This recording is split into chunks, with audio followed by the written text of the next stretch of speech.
Começa agora, Alegria de Viver. A apresentação, André Luiz Ruiz e Solange Godoy.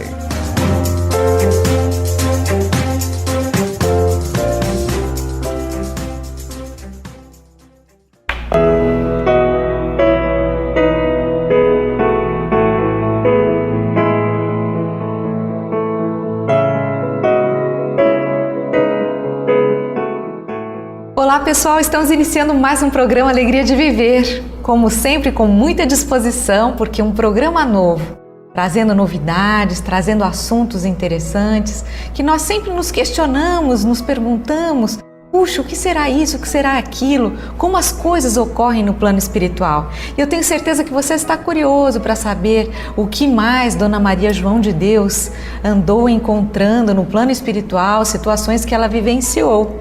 Então hoje nós estaremos dando continuidade ao belo livro que se chama Cartas de uma Morta. Esse livro, como eu já disse, é escrito pelo Espírito, vamos dizer, ditado pelo Espírito de Dona Maria João de Deus. Ela que foi a mãe de Chico Xavier quando encarnada na Terra.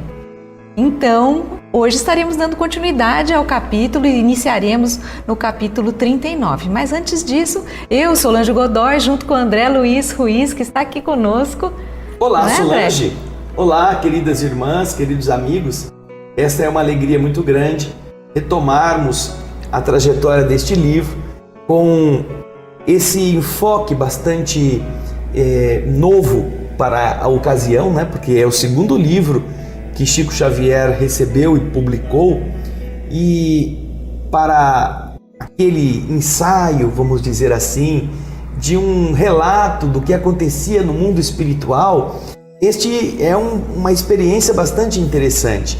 Lá para frente, um pouquinho além deste período, este livro foi publicado por volta de 1935, nós vamos ver André Luiz começando já a fazer a mesma coisa de uma forma mais completa, mais profunda. Mas estes ensaios breves, Dona Maria João de Deus, vinculada emocionalmente, afetivamente ao Chico, pôde já dar uma noção do que seria depois a obra do Espírito André Luiz, não é mesmo? Então agora você procure seu livro, não é, Solange? Isso. Para acompanhar com a gente a leitura desta obra com os comentários que vamos fazendo. Vamos lembrar que nos capítulos anteriores, Dona Maria João de Deus ela estava conversando com o instrutor no plano espiritual, ela estava numa região, né, no astral, e de repente ela pergunta para esse instrutor onde é que estaria a Terra.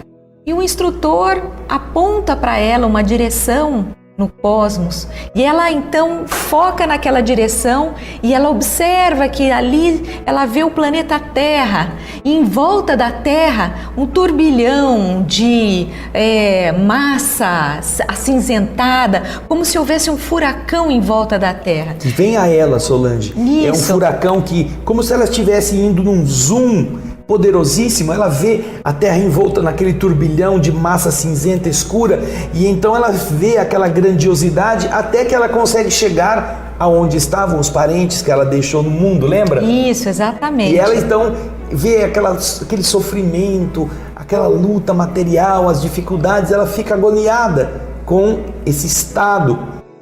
E ela então, não podendo fazer outra coisa, ela faz uma prece a Deus, pedindo que apoie, pedindo boas vibrações, pedindo uma força para aqueles seres tão carentes com uma tarefa tão gigantesca como foi a do nosso querido Francisco Cândido Xavier, não é mesmo? É mais ou menos, eu acredito, neste período que ela começa a visitá-lo lá no local em que ele estava, na bananeira, atrás da bananeira, quando ele estava morando com a dona Ritinha. E ela vai aparecendo a ele, começa a conversar, falando sobre como ele deveria enfrentar as dificuldades. Você vai ver que ela, no relato que o próprio Chico faz, Solange, ele conta como foram estes primeiros encontros com a sua mãezinha. E é mais ou menos de um período próximo a este que ela está relatando, né? Ainda que não seja, o relato é de 1935, e as cenas que o Chico conta se passaram logo depois que a mãe desencarnou, ele tinha aí seus 5, 6 anos, ela está contando aqui, apesar de ter sido publicada em 1935, eventos que aconteceram logo depois da desencarnação. Então ela está recém-desencarnada. As situações que até agora nós abordamos são situações em que o espírito está há pouquíssimo tempo no plano espiritual. Então, se ela desencarnou em setembro de 1915, nós estamos vendo ela comentar coisas daquele período. Logo em seguida, 15, né? 16, 17, não é? Inclusive, e é mais ou menos a época guerra. em que ela vem atrás de tentar ajudar o filho, dando-lhe noções de como proceder. E é isso que nós vamos agora retomar, não é? Isso, vamos lá. Acompanhem com a gente a leitura. Vamos entrar no capítulo 39, que fala sobre os desencarnados da guerra.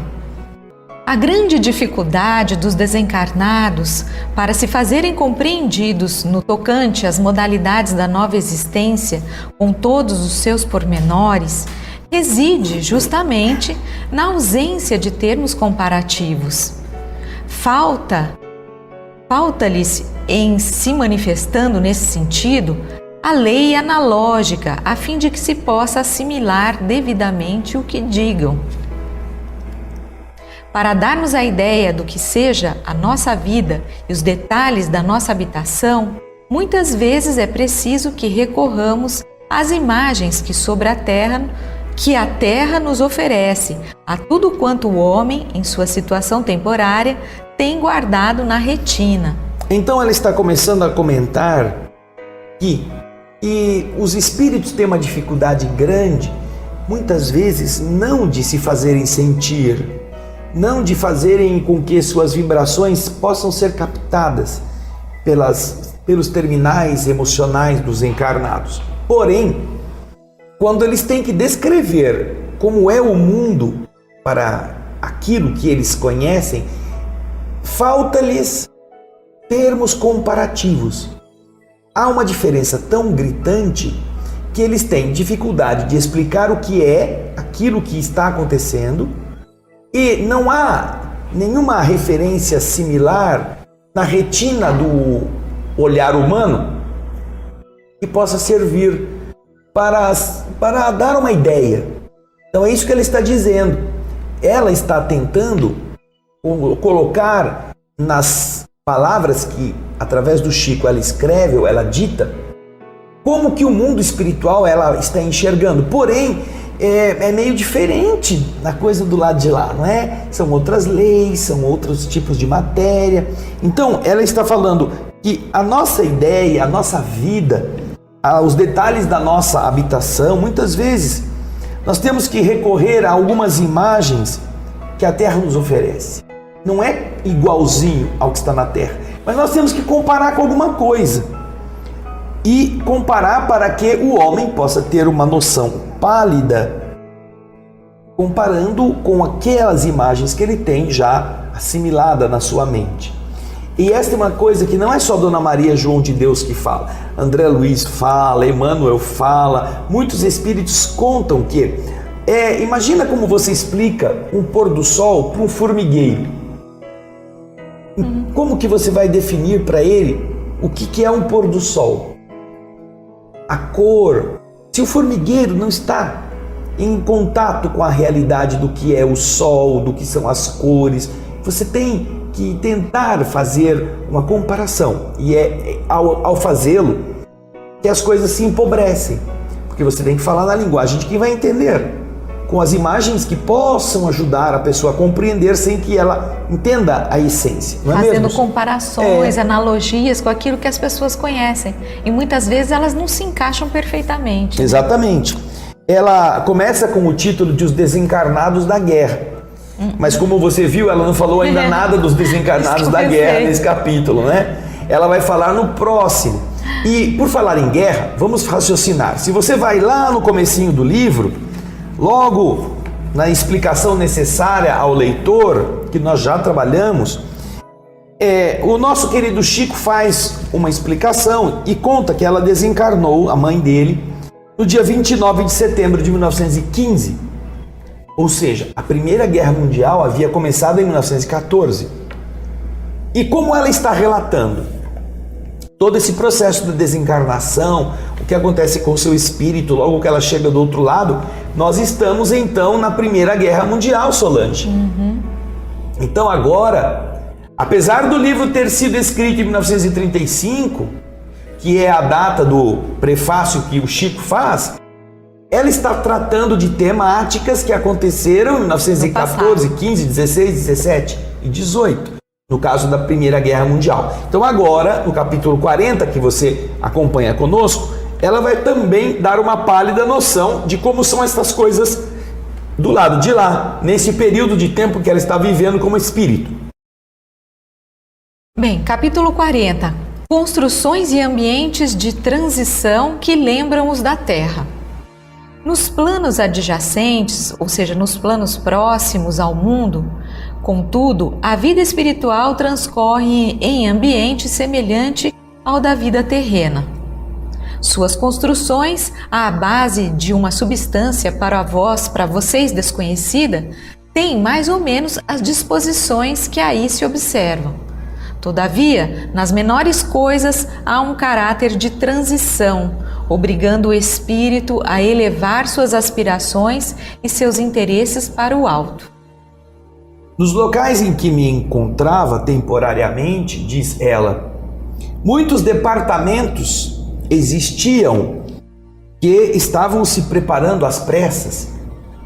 Decorações, ornamentos, objetos, tudo ali se achava e se confundia, dando a perfeita ideia de grandes estabelecimentos hospitalares cuidadosamente organizados, porque, obviamente, também no plano espiritual, como ela está começando a relatar, ainda que ela não possa dizer, era feito de concreto, de cimento, de taipa, de barro, não é isto, é uma outra matéria. Mas tinha parede, tinha porta, tinha janela, como costumam ter estas mesmas características as construções da Terra. Na Terra que você, eu, a Solange estamos vendo. Então, não é que é um mundo de fumaça, é o que ela está dizendo. Mundo espiritual, nos planos adjacentes ao mundo físico, ele é um mundo que também tem uma estrutura, ainda que esteja fundamentada num tipo de matéria diferente da nossa, muito mais sutil. Por isso que ela diz, é uma coisa de transição. Então, todos os objetos, todos os detalhes que existem, eles têm essa característica. Talvez, Solange, venha aqui na geral, talvez seja uma característica de formato, de maleabilidade, de características da sua composição, de sutileza, de transparência, que nós não conhecemos com toda essa riqueza.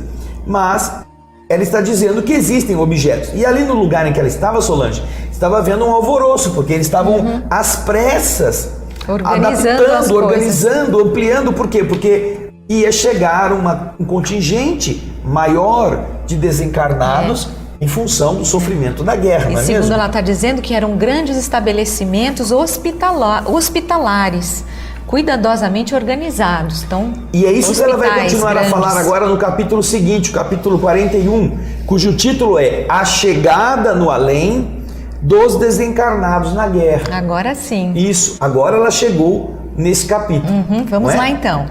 Surpreendida, vinha saber que os preparativos se destinavam aos recém-desencarnados da última guerra.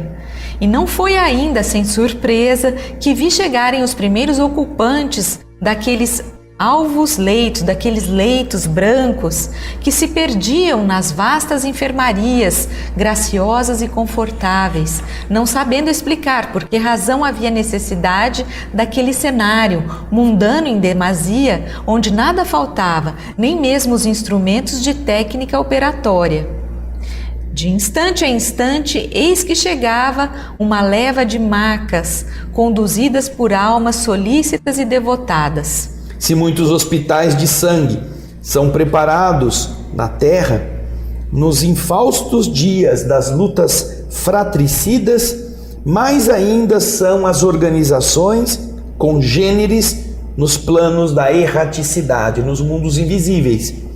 Nem todos, porém, que desencarnam abrigam-se em semelhantes lugares, havendo situações especiais, privativas para aqueles que a elas fizeram jus, que as mereçam. Então ela está contando detalhes agora que para ela também são interessantes, porque ela vê que na Terra havia aqueles hospitais, bancos de sangue, aquelas coisas que tinham que recolher os doentes, e de tempos em tempos, como ela está falando, recebiam em macas trazidas por espíritos devotados os perispíritos de pessoas desencarnadas na guerra. Levas, né? Chegavam em levas. E eles chegavam e não imaginam que vinham flutuando assim, numa maca sem ninguém carregar, uma maca que fosse levitando. Não, vinham trazidos. E ali naquele hospital, naqueles galpões de camas límpidas, muito límpidas, tudo organizado, tudo sereno, havia todo o instrumental cirúrgico. Isso, né? Engraçado, no plano espiritual, você fala, para que eles precisam de instrumento para operação, de instrumentos cirúrgicos e etc. Nós não podemos esquecer, Solange, que nós estamos num plano de transição, como ela está dizendo, num plano ainda que vai receber espíritos que carregam na mente as nítidas impressões da vida física, porque quem morre num campo de batalha já está em uma situação anômala, já está com a mente totalmente distorcida, e se perde a vida numa situação dessa, ainda também muitas vezes não sabe que morreu, não se preparou para isso, não teve nenhuma visão correta de como é a vida espiritual e pode estar se sentindo ferido, precisando de tratamento. Então não adianta explicar para ele, e essa é a função dos bons espíritos, nos parques hospitalares do mundo invisível, que ele já é um espírito, que o corpo dele já morreu, que ele não tem mais carne, que não precisa fazer operação, porque a mente dele está imaginando que ele está num corpo de carne, que está sangrando, que ele perdeu um braço. A melhor forma de ajudar a mente a corrigir o problema é fazer com que a mente veja que os espíritos estão, como médicos, tratando daquela ferida. E então a mente diz assim, graças a Deus que eles fecharam o meu sangramento, agora eu não vou sangrar mais. E então o sangramento para. Não porque os espíritos fecharam, mas porque a mente agora aceita. Porque ela vem de um funcionamento cartesiano do mundo físico. Agora a mente aceita que não vai sangrar mais. Então é um procedimento de emergência, até mais psicológico do que efetivamente físico, ainda que eles atuem no perispírito, que está lá sendo tratado. Então é interessante esse raciocínio, porque isso também André Luiz vai explicar nas obras posteriores, e é com uma profundidade até mais clara, mais adequada, porque André Luiz foi médico, então ele tem todo um conhecimento técnico teórico desse mecanismo. Mas Dona Maria já nos informa como a generosidade do mundo espiritual providenciava condições para um acolhimento dos que acabaram de desencarnar e às vezes não tiveram tempo nem mesmo de saber que morreram. Porque explode uma granada, decepa a cabeça, decepa o membro, a pessoa morre ali de um choque por falta de sangue e não tem tempo de pensar, já morri, como é que eu estou? Ela sai do corpo como se ela estivesse ainda vivendo. É interessante essa cena. Você deve ter assistido o filme Ghost, você se lembra dele? Você vê que ele é assaltado logo no começo do filme, o ator principal, e ele sai correndo atrás do ladrão. E quando ele volta, quando ele se depara com a cena, é que ele entra em si e vê que é o corpo dele que levou um tiro. O que saiu correndo atrás do ladrão foi o espírito dele, mas ele está se considerando vivo. E aí ele encontra a esposa chorando em cima do corpo dele e vem ao hospital, aquela tragédia toda. E ele fica então amedrontadíssimo, porque ele não tinha notado esta cena, que é retratada com todo esse primor de verdade do filme Ghost. Ela é muito mais comum do que nós pensamos. No plano espiritual, ainda mais numa situação de guerra, Solange, esta realidade, ela se repete aos milhares. Sim. Mesmo tendo sido na Primeira Guerra Mundial, quando as armas eram menos agressivas, eram menos imediatamente mortíferas. Mas acontece aos milhares. Como que o mundo espiritual pode ajudar mentes que não se prepararam para encarar esse fenômeno, que realmente estão do outro lado? É preciso dar-lhes um acolhimento próprio daqueles que foram levados para uma enfermaria, que estão sendo analisados por médicos, enfermeiros, que estão recebendo suturas, para que isso os prepare para depois entendimentos mais profundos a respeito de sua própria individualidade. Portanto, essa chegada no além, vocês veem como ela é repleta de cuidados, de zelos que os espíritos amigos estão destinando a estes. E ela está citando os que morrem assim, como criaturas comuns, sem contar que aqueles que já tinham merecimento espiritual, não é porque tinham patentes mais altos, porque eram mais ricos, não. Os que já tinham méritos espirituais pela sua renúncia também eram acolhidos, mas em uma situação diferenciada daqueles que eram a maioria. Exatamente. Mas a gente vai falar disso tudo no próximo bloco. Enquanto isso, você liga pra gente no 0800 12 18 38, faça a sua inscrição no Clube Amigos da Boa Nova. Nós faremos um breve intervalo, daqui a pouquinho estaremos de volta.